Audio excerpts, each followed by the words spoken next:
Assalamualaikum warahmatullahi wabarakatuh. Apa kabar anak-anak ustazah yang soleh dan solehah? Semoga senantiasa sehat dan dalam lindungan Allah Subhanahu wa ta'ala. Hari ini bertemu kembali dengan Ustazah Ilmi di tema 4, kewajiban dan hakku, subtema 2, kewajiban dan hakku di sekolah. Kita awali nak ya dengan membaca basmalah. Bismillahirrahmanirrahim. Tujuan pembelajaran hari ini adalah siswa dapat mengidentifikasi ungkapan atau kalimat saran, masukan, dan penyelesaian masalah sederhana di rumah dan di sekolah dengan tepat. Kedua, siswa dapat menentukan dua bilangan cacah yang selisihnya diketahui dengan tepat. Yang ketiga, siswa dapat mengidentifikasi gerakan kaki dalam suatu tari. Yang keempat, siswa dapat mengidentifikasi kewajiban dan hak sebagai warga sekolah dalam kehidupan sehari-hari dengan tepat. Dan yang kelima, siswa dapat mengaplikasikan pola hidup sehat dengan selalu mencuci tangan dan menjaga kebersihan dimanapun berada dalam kehidupan sehari-hari. Baiklah, dalam kehidupan sehari-hari berkaitan dengan isi Al-Quran, yaitu sesungguhnya hal pertama yang akan dipertanggungjawabkan oleh seorang hamba pada hari kiamat bahwa dia akan ditanya, "Tidakkah aku telah memberikan kesehatan kepada badanmu dan memberimu minum dari air yang segar?" Menemukan kalimat saran dalam teks, kita masuk ke pembelajarannya nak ya. Bisa dibuka halaman 121. Kalimat saran adalah kalimat yang berisi pendapat untuk menyelesaikan suatu permasalahan yang terjadi. Kita dapat menemukan kalimat saran dalam sebuah teks tentang hak dan kewajiban di sekolah. Kalimat saran biasanya mengandung kata seharusnya, hendaknya, dan sebaiknya. Untuk menemukan kalimat yang berisi saran, kita harus membaca terlebih dahulu seluruh bagian teks dengan seksama. Bisa dibuka nak ya, halaman 126. Kita baca teks berikut dengan cermat. Setelah itu, kita kerjakan soalnya. Sekolah yang bersih dan sehat. Sekolah yang bersih dan sehat merupakan tempat yang baik untuk belajar. Sekolah yang sehat adalah sekolah yang terhindar dari polusi dan kotoran.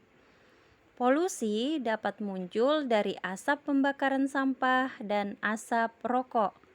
Selain itu, bau sampah yang menumpuk juga menimbulkan polusi udara sehingga membuat siswa tidak nyaman belajar. Semua pihak yang ada di sekolah bertanggung jawab atas kebersihan dan kesehatan sekolah.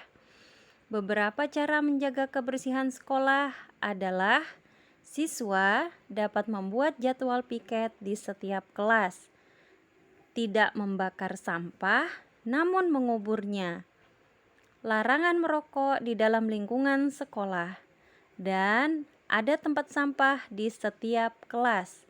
Dengan melakukan cara-cara tersebut, maka sekolah akan menjadi lingkungan yang bersih dan sehat. Baiklah, sekarang kita lihat nak ya, kalimat saran berdasarkan teks di atas. Yang pertama, sekolah sebaiknya memiliki tempat bank sampah agar dipilih sampah yang bisa didaur ulang dan yang tidak bisa didaur ulang. Yang kedua, tempat sampah sebaiknya ada di setiap sudut. Yang ketiga, sekolah seharusnya memiliki tulisan-tulisan motivasi agar pengunjung mengetahui peraturan yang dibuat sekolah.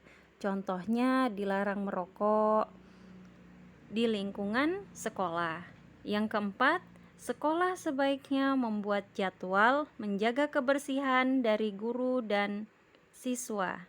Biasanya kita lakukan nak ya saat jam piket istirahat. Selanjutnya, menyusun kalimat saran berdasarkan teks tentang kewajiban dan hak sekolah, hak di sekolah. Sebelum menyusun kalimat saran, kita harus menemukan permasalahan yang terdapat pada teks tersebut. Tadi sudah dilihat nak ya kalimat sarannya.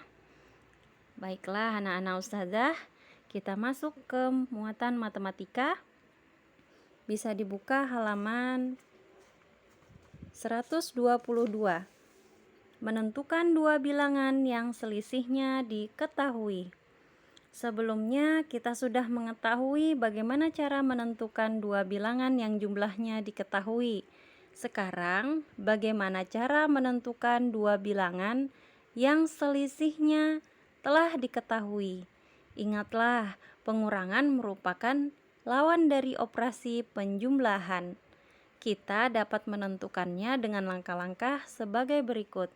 Yang pertama, untuk mendapatkan bilangan pertama, tentukan sebuah bilangan yang lebih besar dari bilangan yang diketahui. Yang kedua, untuk mendapat bilangan kedua, kurangi bilangan pertama dengan bilangan yang diketahui. Dapat kita tuliskan A dikurang B sama dengan C, di mana A sama dengan pengurang C, B sama dengan A dikurang C. Ini adalah rumus. Selanjutnya, perhatikan contoh berikut. A dikurang B sama dengan 210. Tentukan nilai A dan B, di mana A harus lebih besar dari 210.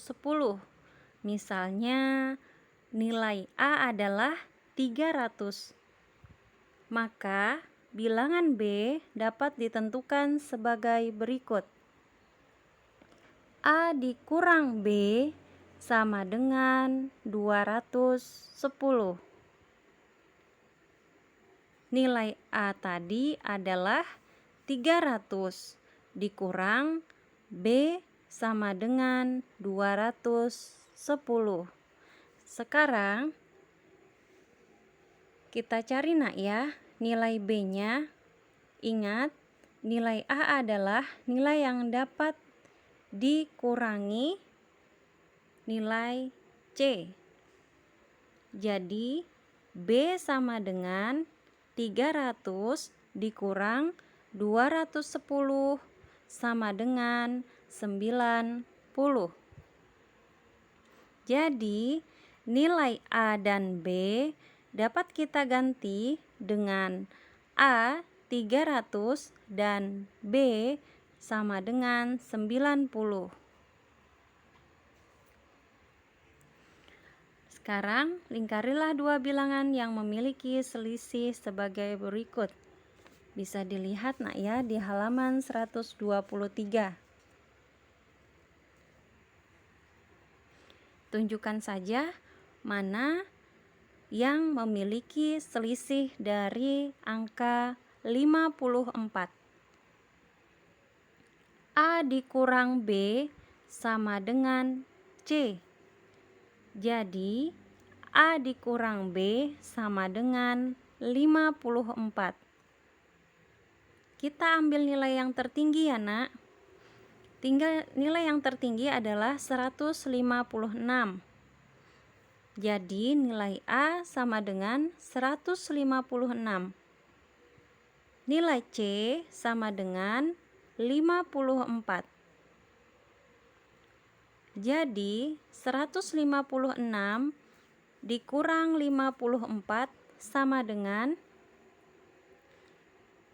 6 dikurang 4 sama dengan 2, 5 dikurang 5 sama dengan 0, satunya diturunkan. Jadi hasilnya adalah 102. Pinter, sudah paham ya nak? Selanjutnya kita masuk ke muatan SBDP, gerak kaki dalam tari. Bisa dibuka halaman 124. Gerak kaki dalam tari merupakan unsur utama dalam tari.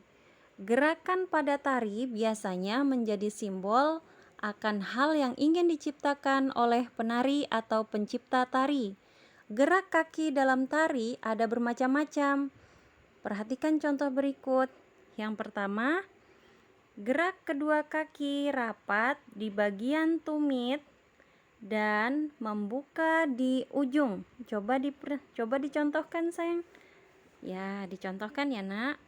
Yang kedua, gerak menekuk kedua lutut kaki. Selanjutnya, gerak kaki kanan di depan kaki kiri dan kebalikannya. Selanjutnya, gerakan jalan ke samping kiri atau ke kanan. Nah, setelah itu pembelajaran muatan PPKN di halaman 127 tentang kewajiban dan hak sebagai warga sekolah. Setiap siswa memiliki kewajiban untuk menjaga lingkungan sekolahnya agar tetap terlihat indah dan rapi. Kewajiban siswa terhadap keindahan dan kerapian lingkungan sekolah adalah: yang pertama, senantiasa menjaga kebersihan lingkungan sekolah. Yang kedua, menjaga dan memelihara fasilitas sekolah seperti perpustakaan. Yang ketiga, bermain di halaman sekolah saat jam istirahat.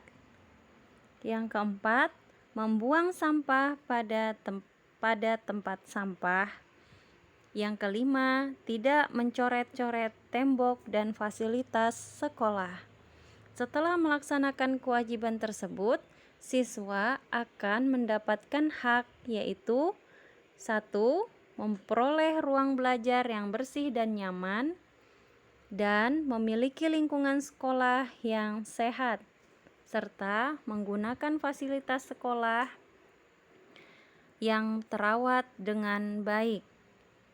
Semoga kita semua selalu menjaga hak dan kewajiban ya nak. Selalu menjaga kewajibannya menjadi siswa-siswi yang baik. Baiklah, Ustazah akhiri. Ustazah mohon maaf jika ada salah kata. Kita akhiri dengan membaca kafaratul majelis. Subhanakallahumma wa bihamdika asyhadu an la ilaha illa anta astaghfiruka wa atubu ilaik. Wassalamualaikum warahmatullahi wabarakatuh.